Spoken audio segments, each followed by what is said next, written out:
Welcome to the Diversity Connector podcast, where we explore the rich tapestry of human experiences. I'm your host, Gertrude Mache, and I'd like to acknowledge the traditional custodians of the country on which we meet today. I would also like to pay my respects to elders, past, present, and emerging, and together as we dive into conversations that bridge cultures, challenge stereotypes, and celebrate the unique perspectives each of us brings to the table. Each episode is a journey through stories and insights from a kaleidoscope of voices, each sharing their colorful narrative.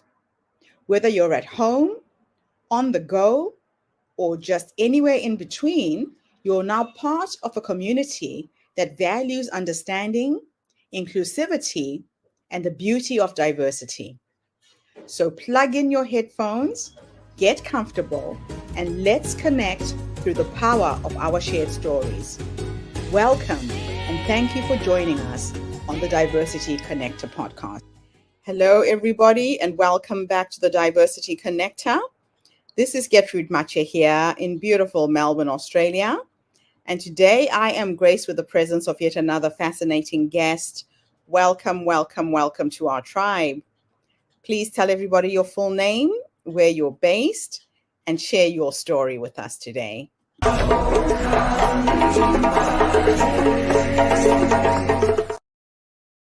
Hi, everyone. This is Dr. Suresh Devnani. It's my great pleasure to be today on the show on Diversity Connector.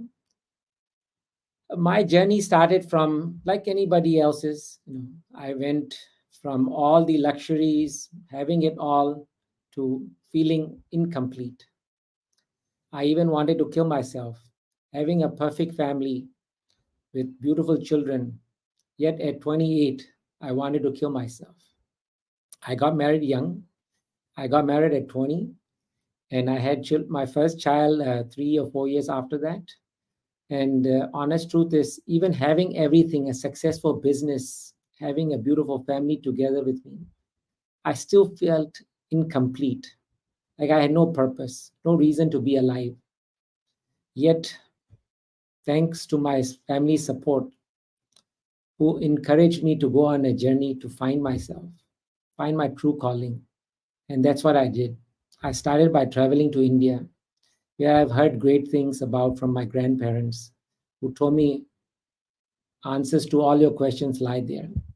Go seek a guru, find somebody who can guide you, be an assistance to you, and show you the right path. So, of course, it took many, many years for me to find a guru that was actually meant for me. There were many people who tried to help me, and there was no joyride. I still felt incomplete for the many years after that, until I finally found my guru, who inspired me to do more than just be busy making money, taking care of my family. Live a life that provides but yet cares for yourself. Yes, it's very important to take care for yourself. A lot of people forget that in this translation of working and not taking care of yourself. You have to start making yourself treating yourself in that sense that you are the most important part here. Without being perfect in your own way, you can't help others. So the secret of all happiness is being happy yourself, and then go on a journey to spread this happiness. And that's what I do right now. I go around the world, speaking at conferences. I speak to a lot of companies as well. I try to encourage them to look beyond just the profit margins, because a lot of companies are only profit based. But I tell them the only way we could actually keep growing a business is by encouraging all stakeholders to participate. That includes the well-being of our team members. And that's what it's all about right now for me, is how do I encourage as many people? And I've even started to now speak at colleges and high schools, because the sooner we realize our life's not all about making money, but it's about finding that true calling where we are feeling connected not only to ourselves, but also the environment and also other individuals. And that's how we could actually grow ourselves on the right path. So thank you again for inviting me on this show. I know I had 15 minutes, but I think I have explained to you a lot already, and I love to answer all the questions you might be having to ask me. I'm available very easily. Just put Suresh Devnani on Google. You'll find numerous TED Talks I've done. And let's see you soon again on the other side of the screen. How do you define workplace happiness? What are the key components and why is it crucial for organizations? Today's what we call workforce is looking for meaning. And until we can't create this place with meaning, most team members have a tough time. And meaning comes by giving them a reason for being there. And again, a lot of people are actually looking for a place where they can call home. So belonging there. And again, it's related to trust issues because a lot of companies do not provide the confidence to people that their jobs are secure. And again, happiness comes from when we feel secure. We feel that there's no way we will be out of a job. That's what creates happiness. And uh, again, belonging again in that sense that we have to realize that do we really belong in that enterprise? Is this the place where we want to work and grow? So it's a both way cycle. So the company also has to have a understanding of bringing in the right individuals to a workspace and then create teams that work together as in harmony. The happiness comes from that angle because a lot of people say, okay, bring in a happy objective or subject. That's not how we create happy spaces.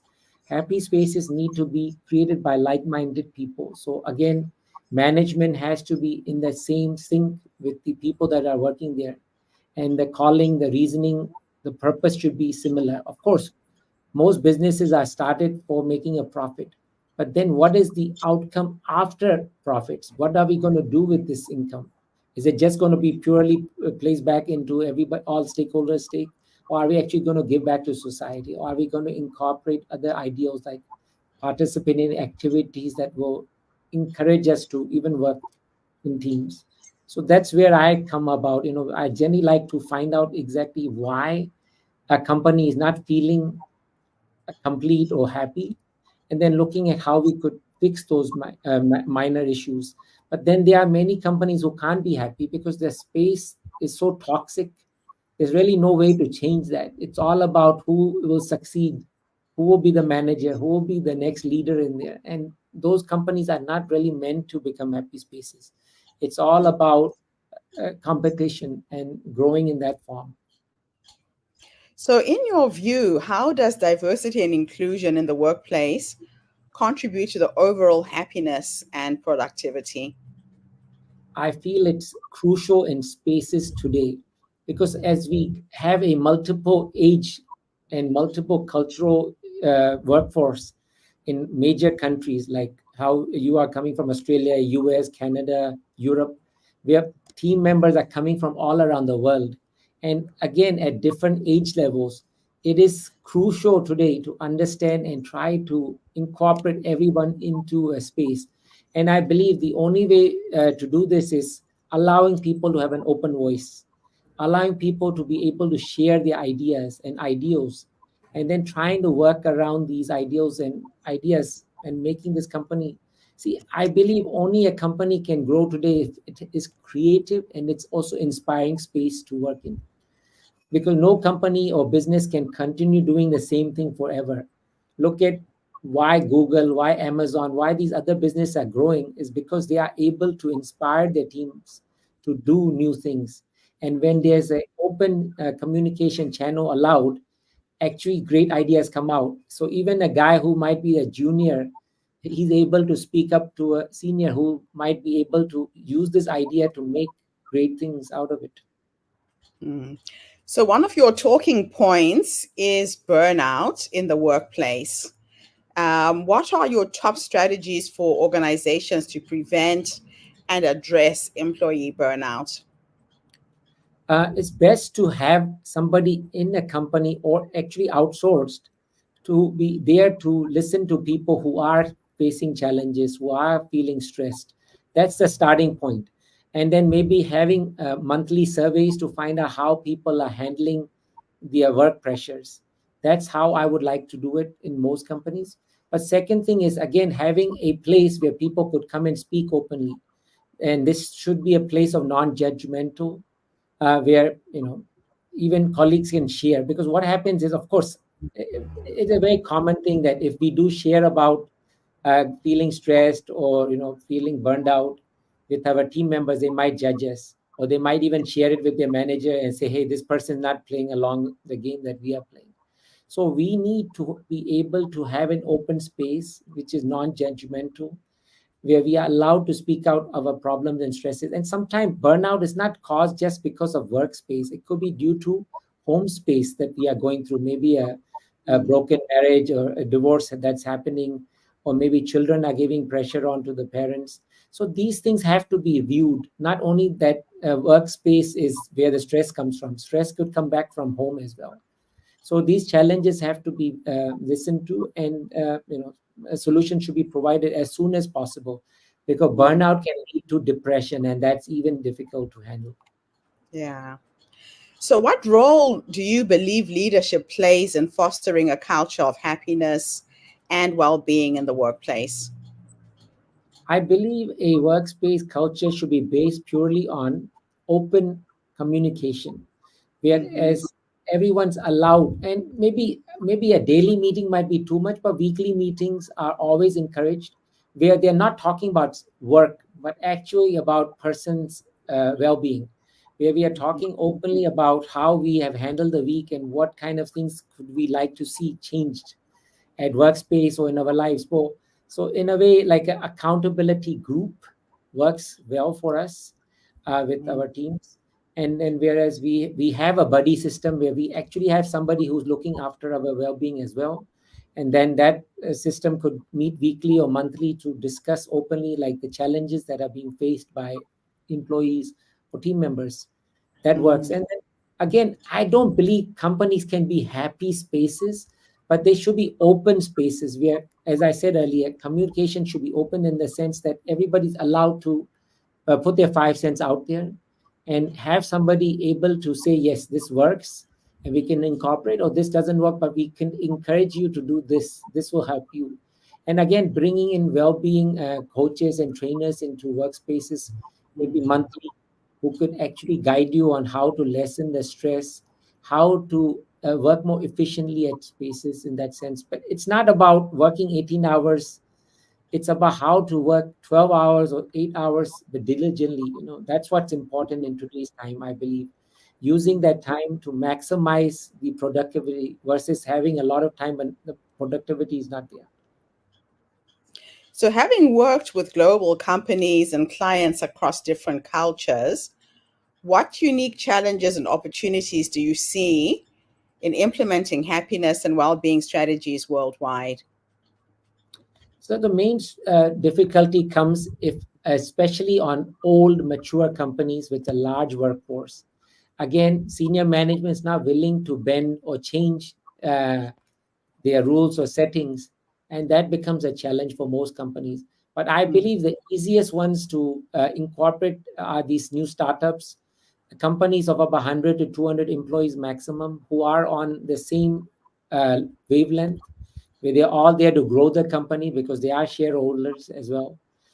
These are the easier companies to work with. But it's not that the large companies don't are not great potentials. But again, we need the management with us in that sense, that they are putting this idea themselves out, that they want to see this company grow and expand, bringing in these happiness values. Anyway, actually, happiness values are not only based on happy, but actually bringing moral values where team members work together as a team.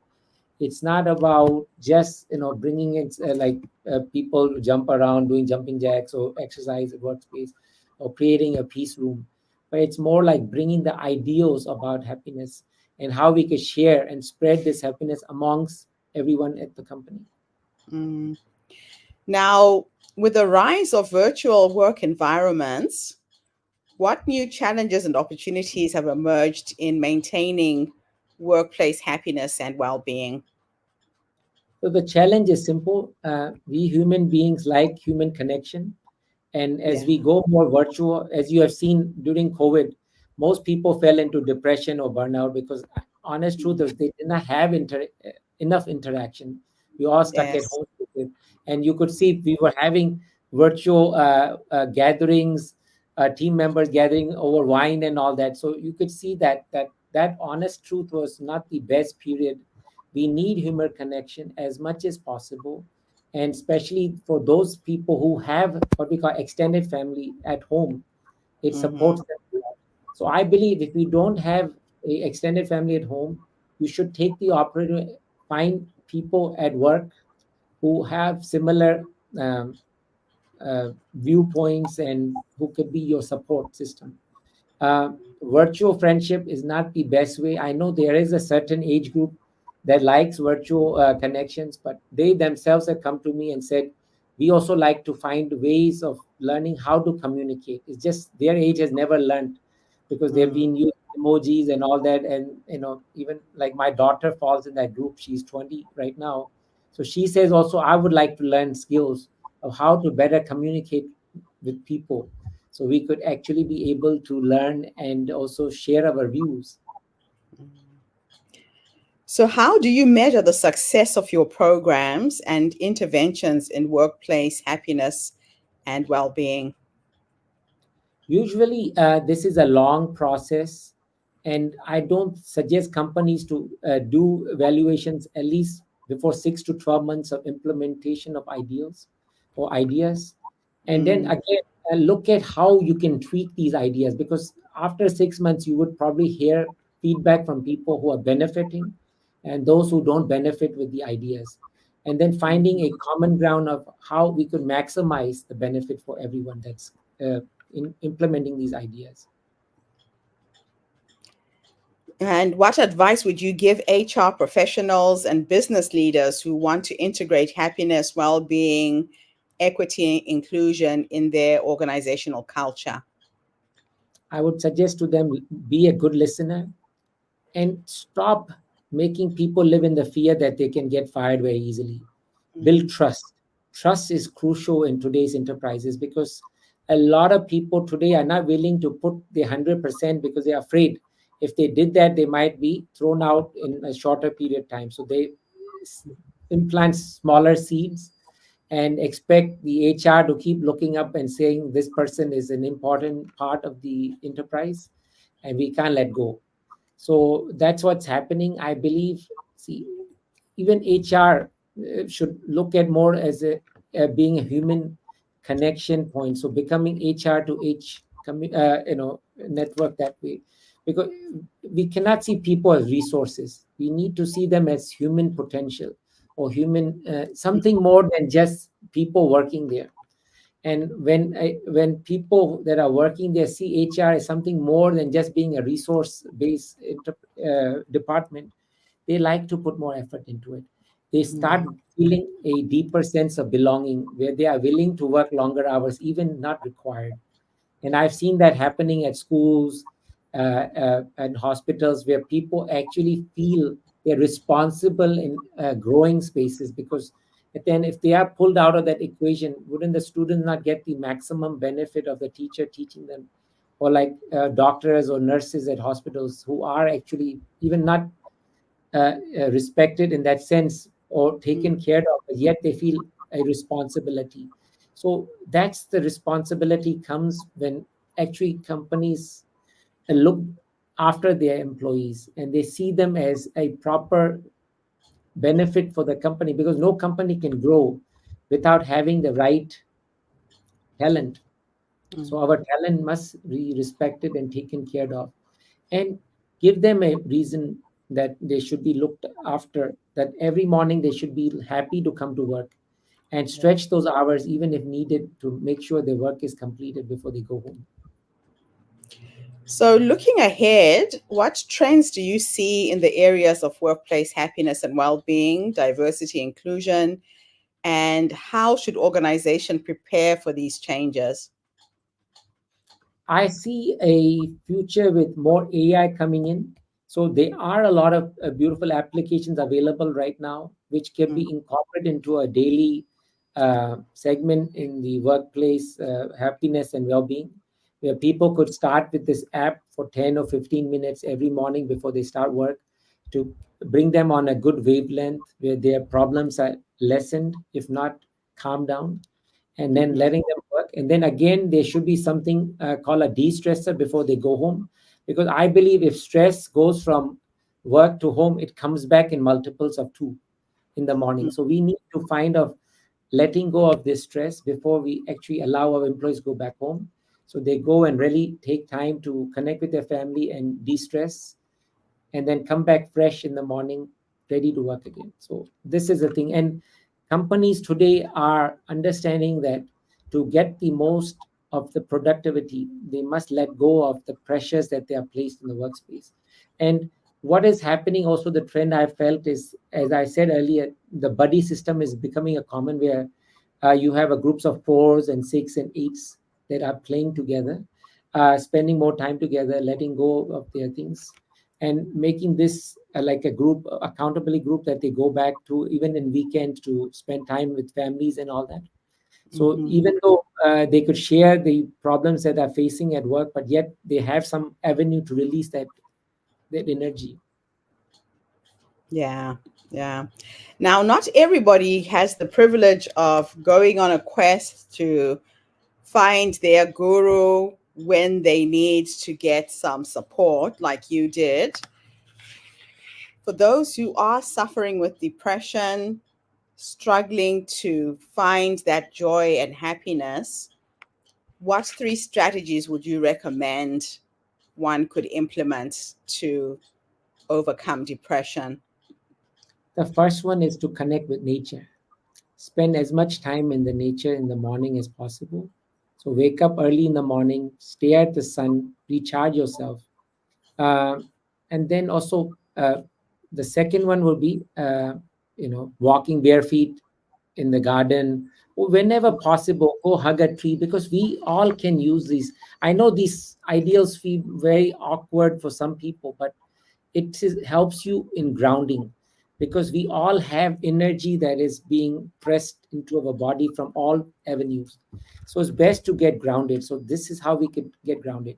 Second best approach is some form of reflective exercises, just taking a time to reflect for 5, 10, 15 minutes a day. Just allow the ideas or whatever thoughts that come and pass, but just don't get involved in those ideas, let them pass by. And the third thing is eating healthy. A lot of people don't eat healthy, and also eating healthy during particular times of the day, not about junking and all that. Because I believe it's very important that our body is in its ultimate state, where we are feeling healthy in that sense that we are fully energized. So, food, reflection, and connecting back to nature are crucial elements. Even if you don't have a guru, these things are easily uh, available to us.